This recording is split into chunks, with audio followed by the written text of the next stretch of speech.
All right, here we go. So first thing we got to do once blogger.com is unblocked, we go to the sign in button here, top right corner. And it's going to ask you to sign in with your Google account. And you're going to probably have to put in your password, possibly. In this case, I do. So if it says password, put in your password. If not, it'll move you on to it. And then you're going to come to this page here where it says display name. So you're just going to put your first and last name here. First and last name for your display name. Okay, so people look at your blog, they know whose name it is. We're not putting like your nickname here. Okay, once you put your display name, you click continue to Blogger. And now you're going to come to this page. This is your dashboard. As of right now, you don't have any blogs posted yet. You haven't even attempted to do anything. So once you start blogging, you'll see the posts in the order, the oldest at the bottom, the newest one at the top.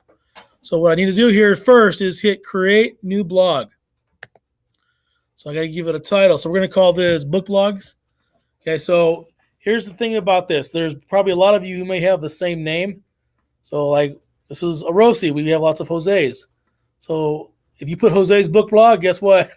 Someone has already put that. They won't let you put the same book blog over and over. So with the same name. So you got to think of a unique name. So what I would do is I would put, let's see, I'm going to put here, I'm going to put my first name. I want to put your graduating year. What you guys, 25? 24? 2024 book blog. So now, this is the important part, the address. There could be no spaces in your address. So what I tell everyone to do is take whatever they put up here, copy it, and paste it here, and then remove the spaces. Okay, so once that happens, it gives you a suggestion of what your address would be. You click on it. And if it says here, this blog address is available, that means you're good to go. If for some reason it says not available, it means someone around the world may have already used that exact name. So you have to maybe add something to it. So maybe, let's say this wasn't available, I could put like a J for my last name. So you have to make that address unique.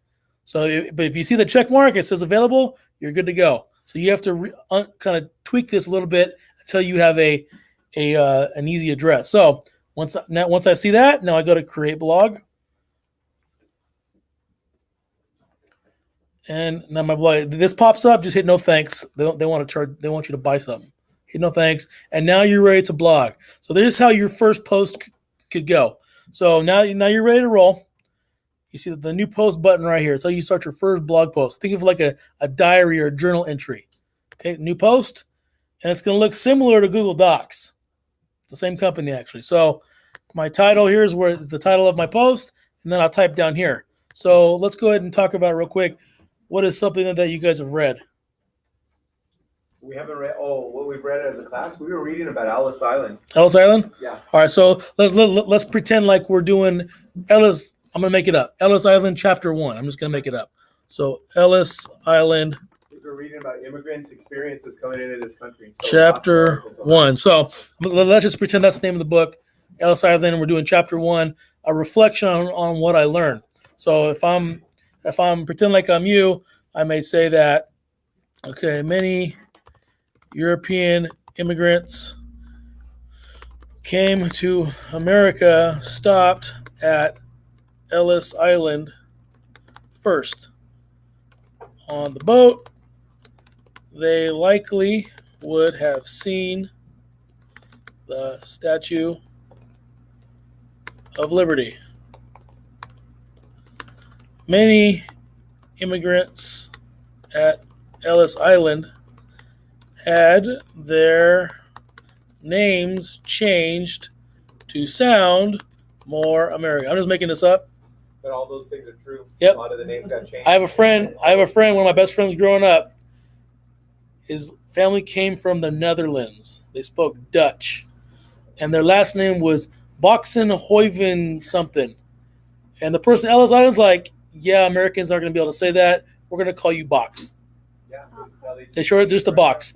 That's too much. Way too much. You guys ever heard the song La Bamba? Yeah, never?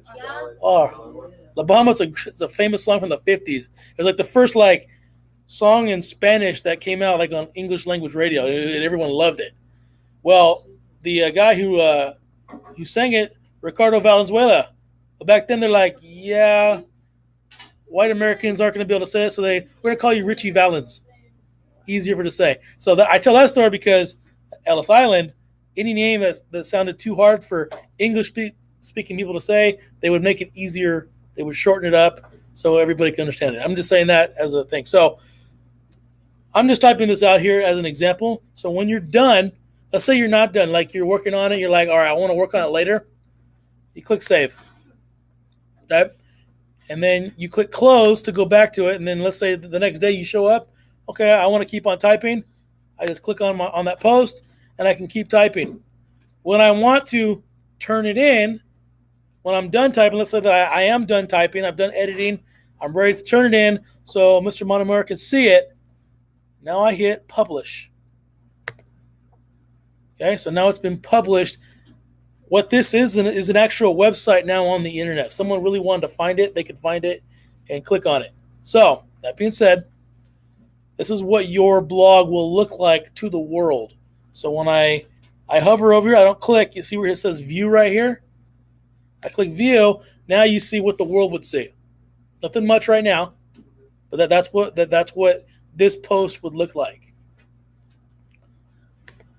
So what we're going to do, we're going to go back, and I'm going to show you probably the most important thing so Mr. Montemayor can actually see your blog. So when I go to view, and then I hit the back button right here for my first post, this is my actual blog website. So the next time I post something new, it'll show up above here. And each older one, gets pushed down to the bottom. So this is very important now. So this is what you're going to do once you've created your blog. You're going to open it up, and you see you have your address up here. It says adam2024bookblog.blogspot.com. Everyone is going to say, whatever you title it, .blogspot.com. It's going to be on there. So you're going to copy this address. And what I'm going to suggest happening here, you're going to then send Mr. Montemayor an email. I can't even spell. I'm going to put my name, and then I'm going to paste it into the email. Okay, and then I click send. The reason why you're sending your address to the email because Mr. Montemayor and Ms. Woods over here have a website with your name on it, and we're going to link your blog to their name. So when he wants to see your blog, all we got to do is click on your name, and we see the most recent post. We see that you've done it. So it's going to make it easier for them to be able to grade your blog and see that you are keeping up with your reflections and your blogging. So in a nutshell, that is what you are going to have to do to get your blog started.